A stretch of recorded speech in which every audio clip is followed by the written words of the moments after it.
Iš didelio rašto išklydo iš krašto. Ši lietuvių liaudies išmintis dabar geriausiai tinka savo paties žodžiuose pasiklydusiam Seimo biudžeto ir finansų komiteto pirmininkui profesoriui Kęstučiui Glaveckui. Jau antrą savaitę būtent jis lieka savotiškų pavyzdžių, koks neturėtų būti politikas.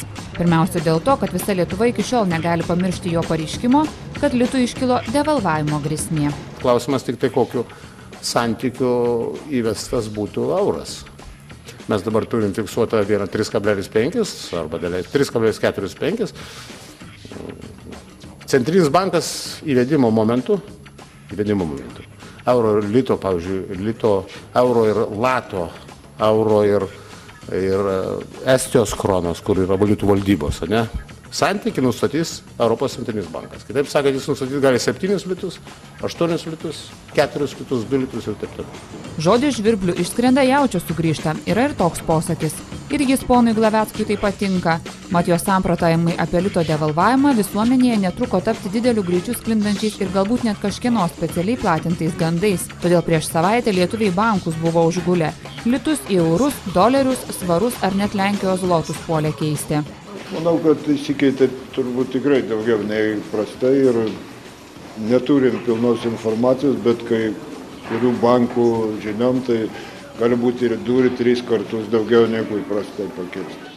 Galvos daro patarimus, pinigai nutarimus. Dar vienas liaudies posakis.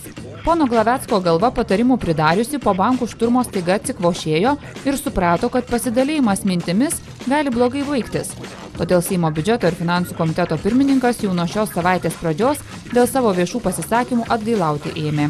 Pagrindo, iš tikrųjų, absoliučiai jokio pagrindo nėra ir aš manau, kad tas kontekstas buvo blogai pasakytas, bet aš daug kartų visur kartojau ir tam yra labai daug motyvų. Visi pagrindiniai motyvai sako tai, kad nei politinio, nei ekonominio pagrindo atrišinėti litą arba keisti valiutų valdybą tiesiog negalima ir neįmanoma. Subalamutina ponas Glaveckas. Ir išvis jį kviečia į laidas, tai jis mala, per daug neduoda net kitiem žmonėm pasakyti, kurie ten būna irgi protingi. Žinokit, taip, kad viską reikia, kad žmonės gerai suprastų, o ne taip. Bet politikas subalamutina, tai kaip jūs vertinat? Jis tai turi... Taigi labai blogai, mergaitė, tik nerodykit, labai blogai, jau blogiau ir būti negali. Reiškia, jeigu stoja prieš kamerą, tai išaiškik. Tvarkingai, gražiai, kad tas paprastas žmogelis, jūs pagalvokit, kas dabar su žmonėm darosi. Taigi galėjo infarktus gauti, kurie turi po pinigų daugiausia. Čia nuo politikų priklauso. Kaip jie žiūrės, taip ir bus. Kol kas kaip žiūri, jūsų manimų? Pakol kas teigiamai. Manau, dar biški nelaikas.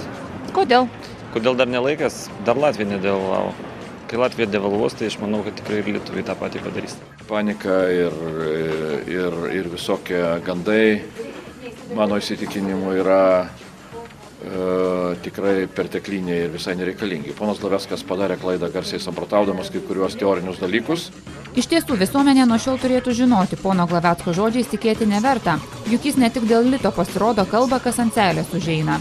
Šią savaitę dienraštis Lietuvos rytas demaskavo, kad Seimo biudžeto ir finansų komiteto pirmininkas lengvai gali apskritai spjauti ne tik į savo darbą, bet ir į pagarbą pačiai Lietuvos nepriklausomybei.